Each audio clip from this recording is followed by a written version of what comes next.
pessoal, nossa última aula do semestre de Geografia.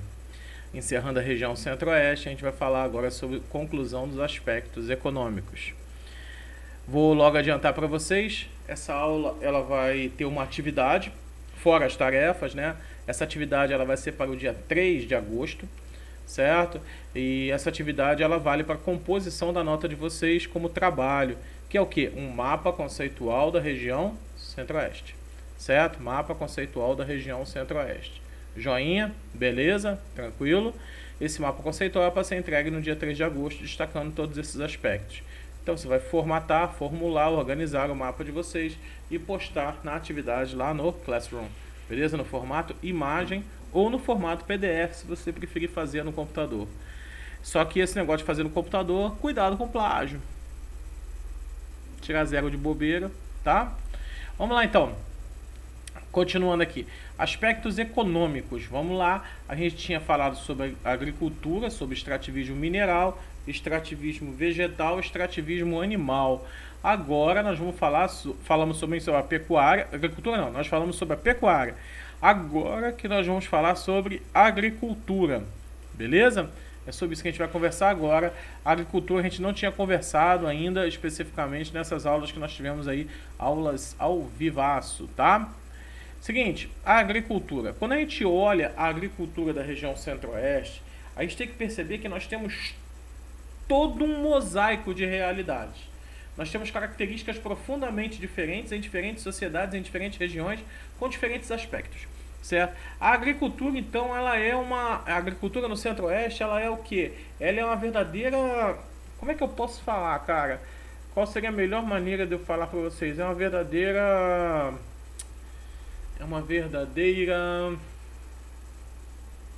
Caraca, tá falhando aqui a coisa na minha memória. Uma verdadeira composição de diferentes realidades, seria a melhor maneira. Você vai encontrar tanto, como vocês estão vendo, a alta mecanização, como você vai encontrar a agricultura familiar, certo? Você vai encontrar das duas características, das duas questões, tanto a agricultura mecanizada, industrial não, mecanizada, voltada para a indústria, voltada para a exportação, quanto aquelas regiões onde tem o trabalhador assim de maneira mais familiar. É claro que você não deve se esquecer, certo? Estudamos isso muito no ano passado, tá? Que o que põe comida na mesa do brasileiro é o quê? É o pequeno e o médio produtor. Essa agricultura mais tecnológica e tudo, muitas das vezes é voltada para a exportação. Mas foi só no século XX que essa agricultura evoluiu de subsistência para comercial de maneira concentrada de maneira intensa na região Centro-Oeste. Então, até o século XX, nós tínhamos ainda uma subsistência muito forte, só depois que ela foi evoluindo. E não foi no começo, não, foi um pouquinho mais para frente, certo? E ela começou a se concentrar na região da bacia sedimentar paranaica. Vocês devem se lembrar que a bacia sedimentar paranaica, vamos dar uma olhada lá no mapa lá atrás, cadê cobertura vegetal, relevo, tipos climáticos, o relevo da região Centro-Oeste, certo? Relevo da região Centro-Oeste,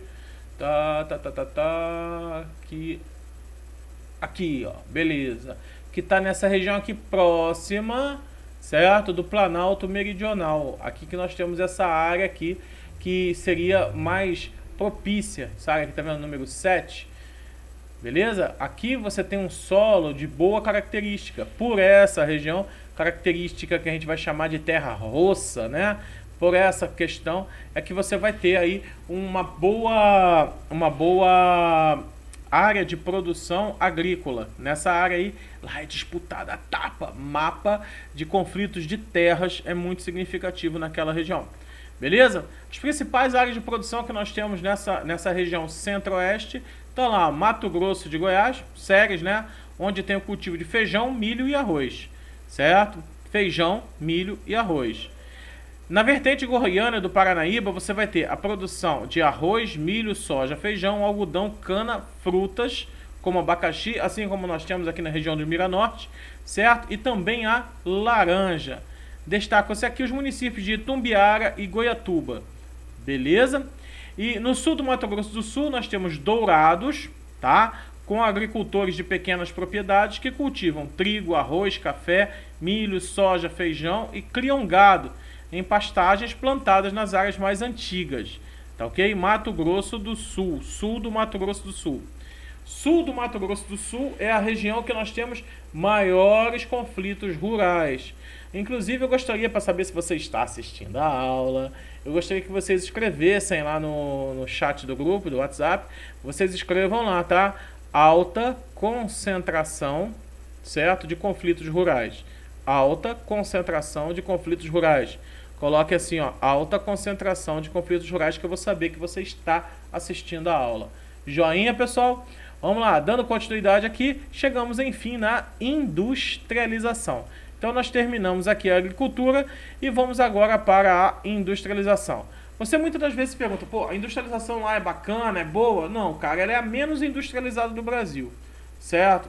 E boa parte dessa indústria que nós temos na região centro-oeste, ela está relacionada com os produtos, certo? Que estão associados à produção agrícola. Então nós temos a produção agrícola muito associada, muito próxima à questão da industrialização. Nós temos indústrias de beneficiamento daquilo que é produzido na área. Nós temos isso. Agora, essas indústrias depois elas foram evoluindo e hoje nós temos a presença de várias empresas. Temos aí até o caso da Hyundai, que está presente lá, algumas empresas farmacêuticas. Você lembra que eu falei com vocês do Tanino, da Poaia e tudo? Tá? Nós começamos a ter assim a presença maciça de outros tipos de indústrias aqui nessa região centro-oeste. Tranquilo? Mas vamos analisar esses dois gráficos que nós temos aqui, bem bacanas. Vamos lá. Primeiro, pessoal ocupado. Veja como é que o centro-oeste, 70, 75 e 85. A quantidade de pessoal ocupado ela vem diminuindo. É curioso que se você for ver, o sudeste vem caindo, ó. O sudeste vem caindo. O sul sobe. O nordeste sobe, mas dá uma estabilizada. Agora, o norte e o centro-oeste continuam subindo. Mas o norte, ele sobe, aumenta maior a quantidade de pessoal ocupado do que o centro-oeste. E isso tem muita relação, sobretudo, com o quê?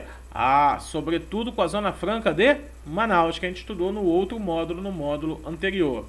Beleza? Com relação ao valor da produção, a gente vai ver como é que também o norte fica na frente do centro-oeste. Beleza? Então, veja como é que o sudeste ele vem caindo, o sul sobe, o nordeste sobe, certo? Norte e centro-oeste também, tá? Mais uma vez, o centro-oeste fica como a região que é menos industrializada do Brasil. Esses são os dados que nós temos até 2010. Nós não sabemos, isso é importante salientar, nós não sabemos se por acaso esse fator vai mudar agora com esse último censo. A gente, não é uma coisa que vai preocupar para a gente agora muito não, certo? Mas é possível que a região centro-oeste ultrapasse a região norte. Mas até o momento o que vale é a seguinte regra: a região centro-oeste é a menos industrializada do Brasil, certo? Esse é o ponto aí que nós paramos para poder falar aqui sobre a questão da industrialização. Pessoal, eu queria salientar uma coisinha para vocês, tá?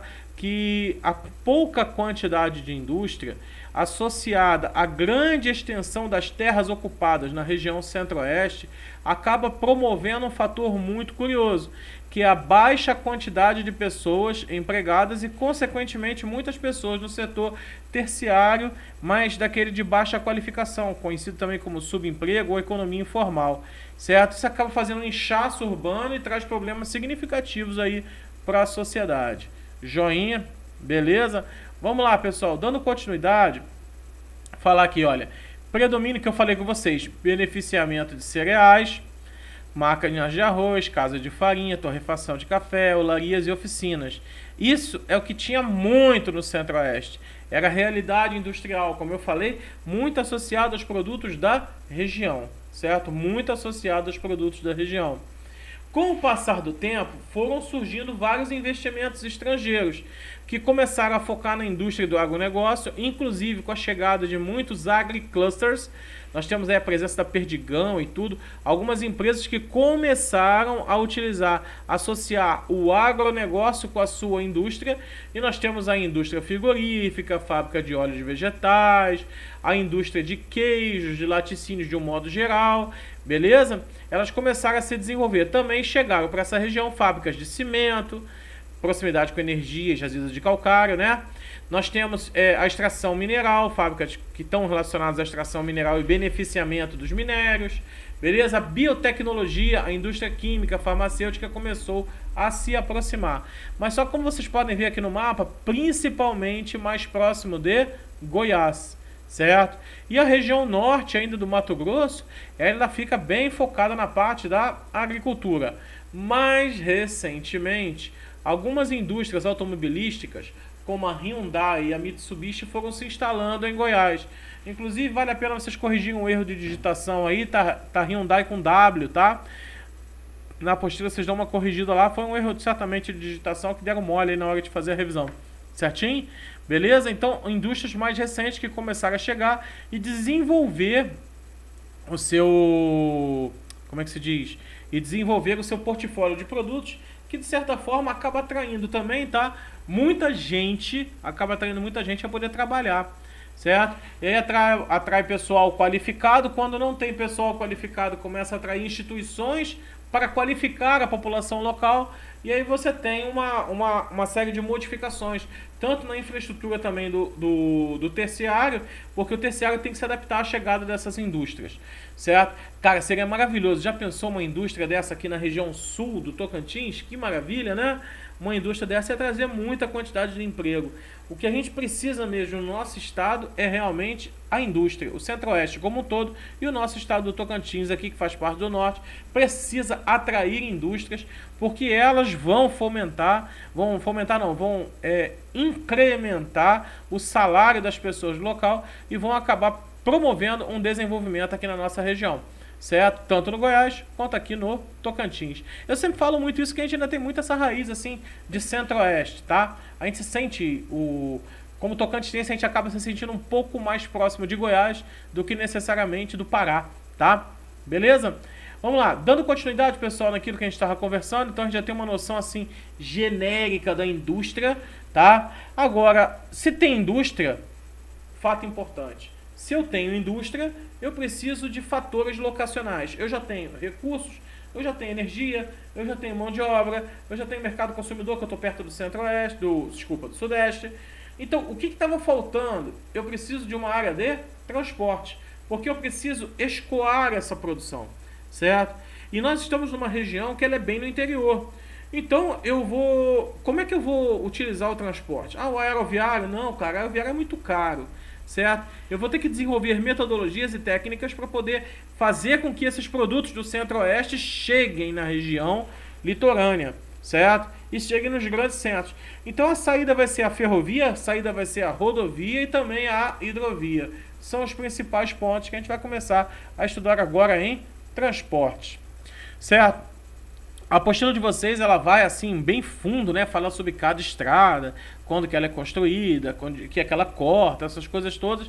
Mas não precisa ir muito a fundo nisso. Quero que vocês entendam o sistema rodoviário, porque a região Centro-Oeste é extremamente importante para a integração rodoviária brasileira, certo? Por ser uma região do interior, nós temos várias estradas que passam por ela para chegar em outras áreas, certo? E nós temos rodovias que são radiais, rodovias que são latitudinais, rodovias que são longitudinais, rodovias que são transversais, várias delas passando. Inclusive, certas famosas 010, certo? Nós temos a 080, 070, 060, 040, 050, a 030, 020. Peraí. Todas as que começam com 0 saem daqui da região Centro-Oeste? Ou de lá da região Centro-Oeste? Sim, saem. Por quê? Porque toda rodovia rodovia federal que começa com 0, sai de Brasília. Começou com 0, sai de Brasília. São chamadas rodovias radiais, certo? Elas saem de Brasília. Então, essa que passa aqui no Tocantins, certo? Especificamente em Gurupi, ela 153, a BR-153, ela é uma rodovia importante? Sim. Ela efetiva a ligação de Goiás com o norte? Bacana. Mas ela é a BR Belém-Brasília? Não. A Belém-Brasília é chamada de 010. E a 010 é aquela que passa por Paranã, é aquela que passa por Natividade, é aquela que passa por Porto Nacional e que passa do ladinho de Palmas, só que ela nunca foi concluída. Aquela que é a verdadeira Belém-Brasília. Essa que nós temos aqui, ela sai do sul do Brasil e acaba passando ali cortando Tocantins de sul ao norte, certo? E o nome dela é 153, também conhecida como rodovia Engenheiro Bernardo Saião. Ela tá aqui, ó, BR-153, beleza? Ela não sai de Brasília, tranquilo? Vou deixar isso claro para vocês, tá? As rodovias, ela tem um grande crescimento e desenvolvimento. As áreas para poder serem utilizadas, elas são muito grandes e elas acabam sendo focadas no mercado da região sudeste. Consertar? Volta aqui. Volta aqui. Você está estressado? O que foi? Então, pessoal, como eu estava falando com vocês, essa região centro-oeste, então, ela tem uma quantidade vasta, uma quantidade muito grande de áreas de transporte, certo? Com bastante estradas que cortam se dirigem para praticamente todo o Brasil. A gente poderia dizer mais ou menos assim, não tem aquele ditado que fala que todas as... como é que é mesmo? Todas as estradas vão até Roma, um negócio assim. Nós podemos dizer que no centro-oeste estaria mais ou menos da mesma maneira, tá? A interligação é muito grande aqui nesse contexto da região centro-oeste. Joinha? O sistema hidroviário. E o sistema hidroviário é o mais antigo de todos, né? Ele foi o mais utilizado no passado. Passado bem distante, diga-se de passagem, tá? Nós tivemos aí, inclusive tem até a questão da Guerra do Paraguai e tudo, tá? Mato Grosso já era acessado pelos rios, né, pela bacia Platina, há muito tempo, pelo Rio Paraguai, Rio Uruguai e tudo ali, certo? O Rio Paraná também serviu demais de passagem, tá?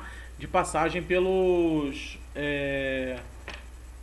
vamos dizer assim, pelos primeiros ocupantes do interior do Brasil, desde a época do povoamento. Então nós temos aí uma região bastante importante, mas é utilizada principalmente para escoamento de minérios, tá? Via fluvial, sistema hidroviário. Então nós temos aí a região do Tietê-Paraná. Sim, eu estou falando Tietê, lá de São Paulo, tá? Tietê-Paraná. E nós temos também o Rio Paraguai e Rio Uruguai, ou seja, em síntese, a chamada Bacia Platina. Ela é muito importante, beleza? Ela sempre foi colocada em segundo plano, mas ainda tem uma exportação significativa de minério. Uma outra área, um outro setor de transporte bastante importante dentro desse contexto, tá? É o sistema ferroviário. O sistema ferroviário ele é muito extenso. Nós temos a segunda malha ferroviária nessa região, certo?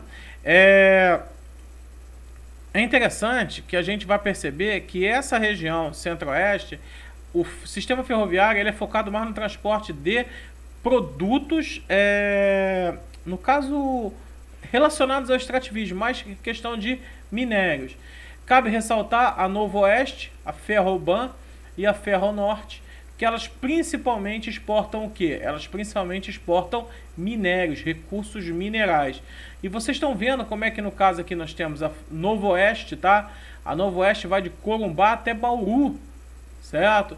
E algumas com bitolas largas, outra com bitola estreita. Nós temos aqui a Ferronorte, essa região aqui, que ela vai de Alto Taquari até Aparecida do Tabucão, certo? E tem um projeto para ir até Cuiabá, tranquilo? E nós temos aqui a Ferroban, que ela vai por várias regiões aqui, até chegar até Santos.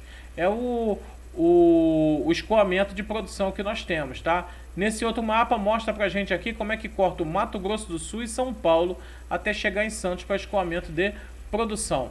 Essa Novo Oeste também é chamada de Antiga Rede Ferroviária Federal, Sociedade Anônima. Por isso que vocês estão vendo ela aqui, ó, com um braço indo em direção, um ramal indo em direção ao Rio de Janeiro, porque lá nós temos a RFF-SA, tínhamos, né, que atualmente é chamada de Supervia, na região central do Brasil. Da região central do Brasil para a região lá do Rio de Janeiro. Tudo isso. Agora tu imagina se tudo isso pudesse ser utilizado para transporte também de passageiros. Seria muito bacana, né? Não sei se vocês curtem, mas viajar de trem é uma coisa muito legal, tá? Continuando. Não é legal quando você vai por questão de trabalho e tudo. Eu, particularmente, quando eu morava no Rio de Janeiro, não achava legal ir para o trabalho de trem, certo? Mas quando você vai assim por viagem, aqueles trens que tem cabines e tudo, aí fica bem bacana. Sistema aeroviário, gente, nós temos assim o aeroporto de Brasília, que eu coloquei até a imagem aqui para vocês, certo? Ele é um aeroporto Aeroporto assim bastante movimentado, tá? Aeroporto bastante movimentado, mas, porém, contudo, todavia, entretanto, a gente tem que ficar antenado que o aeroporto de Brasília, ele vai ser mais para transporte de passageiros, ele não vai ter uma significativa utilização para transporte de produtos, certo? Mas para realmente transporte de passageiros. E mesmo assim, é um fluxo pequeno, tá? Porque o custo já não é alto e aí o custo é alto. O custo é alto, aí o fluxo é pequeno, aí por ser pequeno fica mais alto ainda, vira uma questão, a bola de neve, tá? Mas é o principal aeroporto que nós temos aqui nessa região. Beleza? Transporte de mercadorias, esquece, muito caro pelo sistema. E nós temos aqui o último, que é o sistema dutoviário. Ele não é abordado na apostila diretamente, só fala do gasoduto. Mas o sistema dutoviário, ele é utilizado para gasodutos, oleodutos e minerodutos, certo? Gasodutos é esse, como por exemplo, que nós temos aqui, que até peguei uma imagem da internet para vocês, tá? Sistema de gás que vem lá de Santa Cruz de la Sierra, na Bolívia, ele vai até a região lá próxima de Minas Gerais, aí vai também para o Rio de Janeiro, depois vai de São Paulo, Curitiba, Blumenau, ele atende toda essa região assim, são dutos que transportam o gás de maneira líquida, certo? Dessa região da Bolívia até o Brasil. Olha aí o tanto, né, que teve de construção. Esses dutos em algumas regiões eles afloram, em outras regiões eles são enterrados, mas eles cortam toda essa área, beleza? O oleoduto tem menor quantidade, agora mineroduto não tem aqui. Mineroduto no Brasil você vai encontrar no Sudeste, certo? Onde você tem a extração de minério que sai lá de Minas Gerais e ele vai descendo, ele vai indo em direção às regiões litorâneas. Então ele usa a própria gravidade para fazer transporte de minérios. Mas esse é um tema da região Centro-Oeste, não é a nossa agora. Nós estamos aqui com a missão cumprida, certo? Encerramos o nosso semestre, certo? Terminamos aí a região Centro-Oeste. Eu desejo para vocês umas férias maravilhosas. Agora vocês vão lá no grupo e vão escrever assim, ó, missão cumprida, certo? Que eu sei que vocês terminaram de assistir minha aula, tá? Não esqueça, escreva lá, missão cumprida, que eu sei que vocês terminaram de assistir a aula. Vamos lá. E não esqueça de fazer o mapa conceitual, vou deixar lá para vocês essa questão do mapa conceitual dentro da aula postada no Google Classroom. Pessoal, olha, muito obrigado por tudo. Também, além de ser da geografia, é a nossa última aula do semestre. Daqui para frente nós vamos ter as férias. Eu espero que vocês curtam bastante, mas mesmo assim, por favor, cuidado com essa questão da gripe, com essa questão da pandemia, essa questão que nós estamos vivendo agora, tá? Curtam bastante, mas curtam de preferência se cuidando, tá? Evitem aglomerações, evitem muitas coisas, porque o negócio aí tá sério. Eu espero sinceramente que a gente possa já voltar em agosto, olho no olho, em sala de aula. Mas se não der, a gente continua mais um pouquinho, certo? As faculdades já foram direcionadas, as faculdades federais aí até o final do ano, com o ensino remoto. Eu espero que isso não aconteça com relação às escolas. A escola do estado já está começando a retornar pouco a pouco, tá? Então, olha, um abraço para vocês. Se tudo correr bem, até agosto, tá? Boas férias e obrigado aí por tudo. Obrigado pelo esforço de vocês. Beleza? Não esqueça de postar lá seu último comentário com a gente. Abraço!